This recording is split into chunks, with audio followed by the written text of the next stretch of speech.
नमस्कार दोस्तों, स्वागत है आप सभी का मेरी कहानियों में।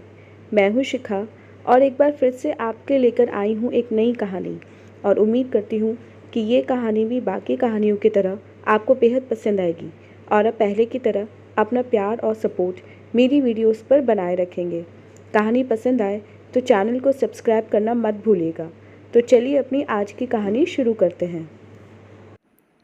दो भाइयों की लाडली छोटी बहन साक्षी माता पिता की भी आंखों का तारा थी।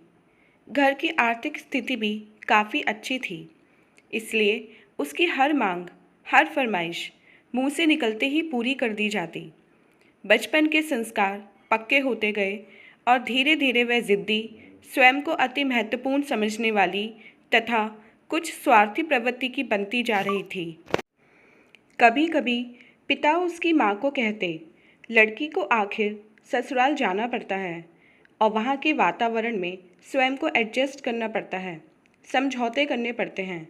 लेकिन अपनी साक्षी कुछ ज़िद्दी और अलग स्वभाव की है। तुम इस पर ज़रा ध्यान रखो और इसके स्वभाव में बदलाव लाने का प्रयत्न करो, वरना आगे जाकर परेशानी होगी। माँ कहती, मैं आपकी बात समझती हूँ, लेकिन लड़की मायके में तो अपने शौक़ पूरे कर पाती है। ससुराल पता नहीं कैसा मिले और अपने शौक़ पूरे कर पाए या मन मार कर रहना पड़े, क्या पता। इसलिए जितना समय हमारे पास है तो उसे अपने शौक़ इच्छा पूरी करने देते हैं। पिता भी चुप लगा जाते, क्योंकि उन्हें भी लगता कि पत्नी की बात सही है। समय बीतता गया, बेटों की शादी हो गई। बड़े बेटे की नौकरी बढ़िया कंपनी में लगी थी। उसकी बदली बड़े शहर में हो गई। वह परिवार सहित वहाँ चला गया। छोटा बेटा बहू माता पिता के साथ रहने लगे। अब साक्षी भी शादी के लायक थी। उसके लिए लड़के देखे जाने लगे। साक्षी की छोटी भाभी बहुत व्यवहार कुशल, हंसमुख और अच्छे स्वभाव की थी। घर के सारे कार्य वह चेहरे पर मुस्कान लिए करती रहती। सास ससुर ननद सभी का बहुत सम्मान करती, वे प्यार देती। साक्षी को तो वह इतना प्यार करती कि कई बार अपनी ड्रेसेस, साड़ी, आभूषण तक पहनने के लिए दे देती। कई बार तो साक्षी हक से किसी चीज़ की फरमाइश कर देती। भाभी, मुझे आपकी यह वाली साड़ी पहननी है। जब तैयार होकर आती तो सरल स्वभाव वाली भाभी कहती, साक्षी, तुम इस साड़ी में बहुत सुंदर लग रही हो। माँ बहुत खुश होती कि भाभी ननद में बहुत अच्छा प्यार तालमेल है। शादी के बाद साक्षी को भी ससुराल में तालमेल बिठाने में कोई कठिनाई नहीं होगी। कुछ समय बाद ही साक्षी के लिए विवेक सबको पसंद आ गया, जो बैंक में मैनेजर था। साक्षी और विवेक ने भी एक दूसरे को पसंद कर लिया। कुछ औपचारिकताओं के बाद उनकी शादी हो गई। साक्षी के ससुराल में सास ससुर के अलावा विवेक तथा दो छोटी बहनें थीं, जो अभी कॉलेज में पढ़ती थीं। दोनों नंदें साक्षी के इर्द गिर्द डोलती रहतीं। विवेक दोनों बहनों को बहुत प्यार करता था और बहनें भी उसे बहुत प्यार करती थीं। इसलिए वे यही मानकर चल रही थीं कि साक्षी भी उन्हें उतना ही प्यार करेगी और वह भी साक्षी को उतना ही प्यार और आदर दे रही थीं। एक दिन विवेक और साक्षी फिल्म देखने के लिए तैयार हुए तो विवेक ने सहज ही दोनों बहनों को साथ चलने के लिए कह दिया। वे बहुत प्रसन्न हुईं और फौरन तैयार होकर आ गईं। इससे साक्षी का मूड ऑफ हो गया।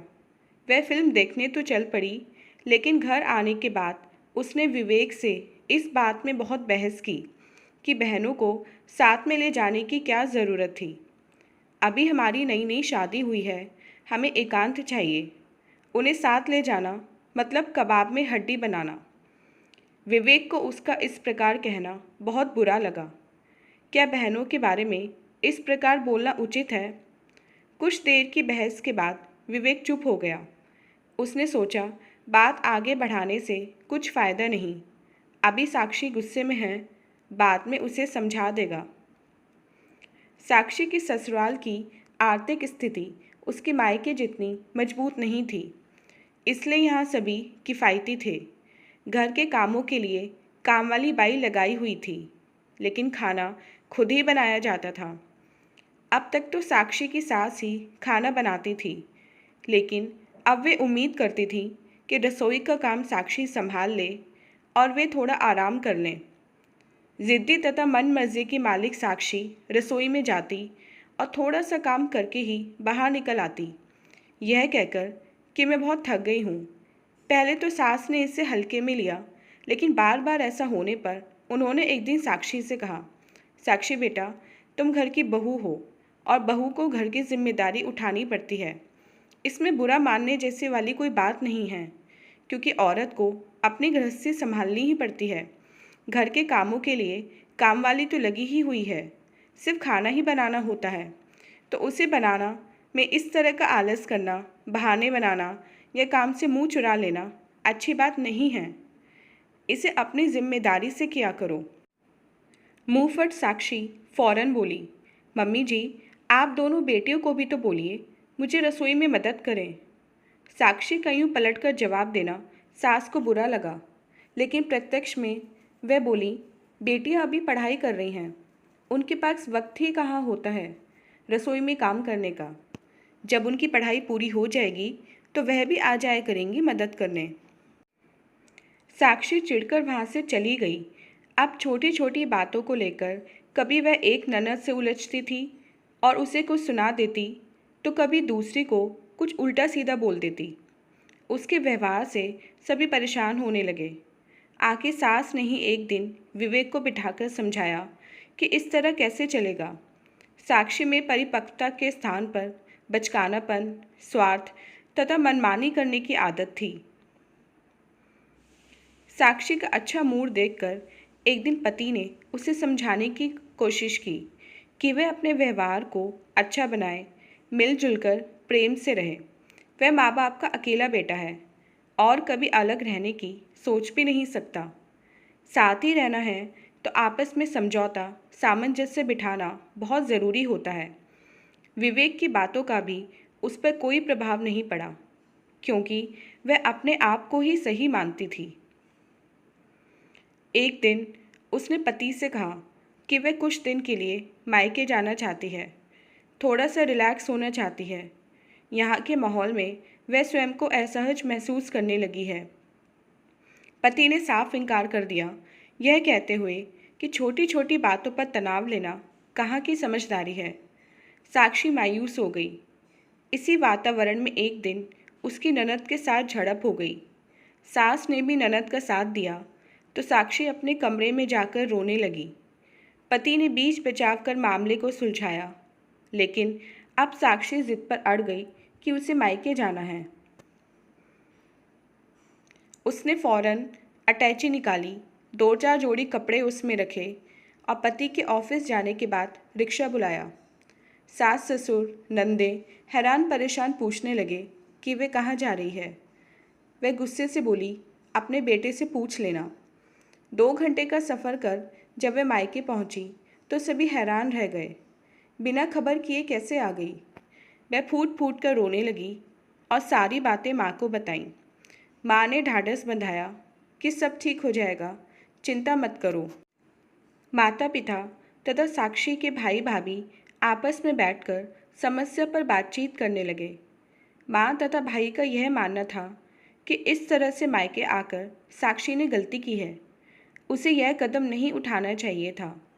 अभी तो शादी को साल भर भी नहीं हुआ। पिता नाराज़ हो रहे थे। मैंने तुम्हें पहले ही कहा था, बेटी जैसी है, शादी से पहले ही उसे कुछ तौर तरीके सिखा देने चाहिए ताकि वह ससुराल में ठीक से एडजस्ट हो जाए। लेकिन पत्नी बीच में ही बोली, आप चिंता मत करिए, उसकी माँ हूँ मैं, बेटी का घर बिखरने नहीं दूंगी। साक्षी की माँ ने विवेक को फ़ोन लगाकर पूरी जानकारी ली। विवेक ने बताया कि घर में सभी साक्षी को बहुत प्यार करते हैं। नंदे तो उसके आगे पीछे घूमती रहती हैं। मम्मी जी भी बहुत प्यार करती हैं और उसे समझाती भी रहती हैं, लेकिन वह ज़िद्दी तो है ही, किसी की बात समझने की कोशिश भी नहीं करती। मनमानी बहुत करती है और छोटी छोटी बातों पर बुरा मानकर नाराज़ हो जाती है। अब उसे आप ही समझाइए कि शादी के बाद जीवन में बहुत परिवर्तन आते हैं और हमें समझौते करने पड़ते हैं। माँ ने उसे तसल्ली दी। 1 सप्ताह के भीतर वह स्वयं आकर साक्षी को ससुराल छोड़ जाएगी। वे लोग उसे लेने नहीं आए। अगले दिन साक्षी फ़ोन पर अपनी किसी सहेली से बातें कर रही थी। तभी उसकी भाभी आईं और बोली, साक्षी चलो, मुझे खाना बनाने में हेल्प कर दो। साक्षी बोली, भाभी आप देख रहे हो ना, मैं फ़ोन पर बात कर रही हूँ। अभी खाना बनाना ज़रूरी है, फ़ोन पर बातें करना नहीं। और फिर अब तुम मेहमान थोड़ी हो, जब तुम्हें यहीं रहना है तो काम तो करना पड़ेगा ना। साक्षी को एकदम झटका सा लगा। भाभी क्या कह गई? मैं क्या यहाँ सारी उम्र रहने के लिए आई हूँ? माँ ने बात संभालते हुए कहा, साक्षी तुम अपने सास ससुर परिवार को बिना बताए यहाँ आई हो तो स्वाभाविक है वे तुमसे नाराज़ होंगे। अब तुम कैसे उम्मीद कर रही हो कि वे तुम्हें बुलाएंगे या तुम्हें लेने आएंगे? माँ के बदले स्वरूप को देख साक्षी हैरान रह गई। 2 दिन बाद साक्षी की सहेली का जन्मदिन था। वह भाभी से बोली, भाभी मैं ज़्यादा कपड़े लेकर आई नहीं, 2-4 कपड़े डाले और आ गई। आपकी गोल्डन कलर वाली ड्रेस दे दीजिए, मुझे पार्टी में जाना है। भाभी ने अलमारी खोलकर एक पुरानी ड्रेस निकालकर उसे देते हुए कहा, दूसरी तो सब ड्राई क्लीन करके रखी हुई हैं, तुम यही ले लो। साक्षी का चेहरा उतर गया। कहाँ तो भाभी अपनी मनपसंद सुंदर नई ड्रेस उसे दे देती थी और आज मुझे पुरानी ड्रेस दे दी है। इनका व्यवहार इतना क्यों बदल गया? क्या मैं इनके लिए इतनी पराई हो गई? अगले दिन भी भाभी ने जब उसके साथ रूखा व्यवहार किया तो माँ के सामने उसकी रुलाई फूट पड़ी। माँ, जब से आई हूँ देख रही हूँ भाभी का व्यवहार कितना बदल गया है। वह तो मुझसे ठीक से बात भी नहीं कर रही हैं। मैं इतनी बुरी पराई हो गई हूँ क्या? और आप सभी पहले जैसा प्यार मुझे नहीं दे रहे हैं। बेटा, जब तुम्हें अपनी भाभी के व्यवहार से इतनी चोट पहुँच रही है तो तुम्हारे व्यवहार से तुम्हारी नंदों को कितनी चोट पहुँचती होगी। कभी सोचा है?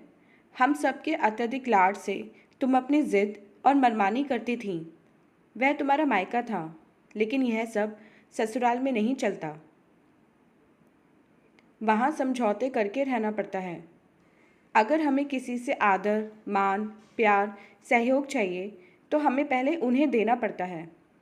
तुम अगर सास ननद को आदर, मान, प्यार नहीं दोगी तो उनसे प्यार करने की उम्मीद कैसे करती हो? तुम अगर विवेक के साथ अलग रहने की सोच रही हो तो ये भूल जाओ, यह बहुत ही गलत हरकत होगी।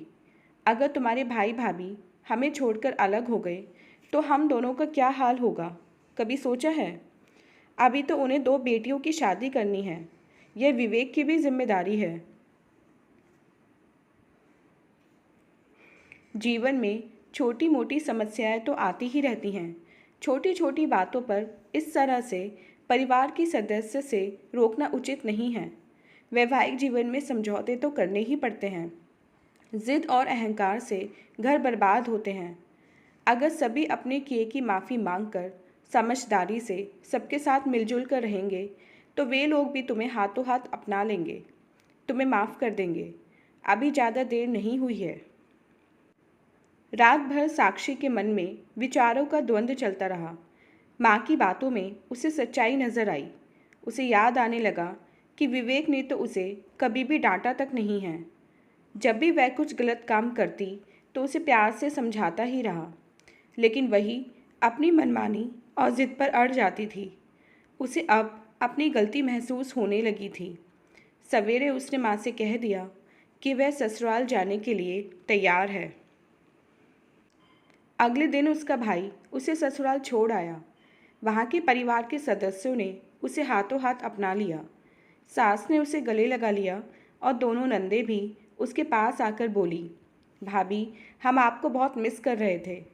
साक्षी ने जब सास से कहा, मम्मी जी मुझसे भूल हो गई, तो उन्होंने कहा कोई बात नहीं, सबसे भूल होती है, लेकिन उन्हें समझकर आगे से सतर्क रहा जाए, दोहराया ना जाए तो जीवन सहज बना रहता है।